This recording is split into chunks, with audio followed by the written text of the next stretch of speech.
સ્વામિનારાયણ એટલે શુભમ ફર્ટિલાઇઝર કે જોઈ શકો છો આપણે કણાવ ગામમાં પલસાણા તાલુકામાં કણાવ ગામ છે અને ત્યાં આપણે આ ઓર્ગેનિક આપણું યુઝ કરવામાં આવે છે અને મોટા ખેડૂત છે, ઓનલી શાકભાજી બેઝ કામ કરે છે, શેરડીનું કામ કરે છે.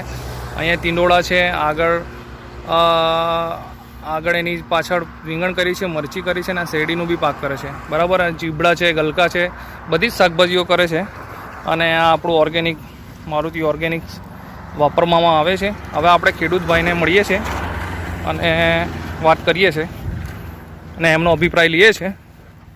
સર કેમ છો? અનિલભાઈ છે, કણાવના ખેડૂત છે સાહેબ.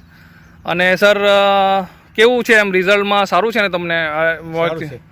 બરાબર. અને આ શું પહેલાં શું કરેલું છે આમાં તમે? આમાં પહેલાં ટીંડસ છે, હા, રેંગણ છે, હા, રેંગણની આજુબાજુમાં મરચી અને પાપડી રોપી છે અને પાછળ મરચી છે.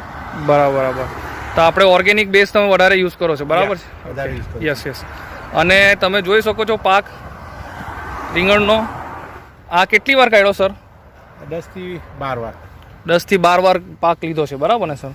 અને સારામાં સારું, ઓછું નહીં, સારામાં સારા રીંગણ, એકદમ સ્ટાન્ડર્ડ લેવલના રીંગણ છે, ગુલાબી કલર. અને જોઈ શકો છો, જો હજુ તો નીકળે છે અને સારું એવું કરે છે સર. અને મતલબ આના પછી બી તમે શું કરશો એટલે એમાં પાકમાં કે શાકભાજી પછી? શાકભાજી વધારે અભિપ્રાય, બરાબર ને? બરાબર. Thank you sir.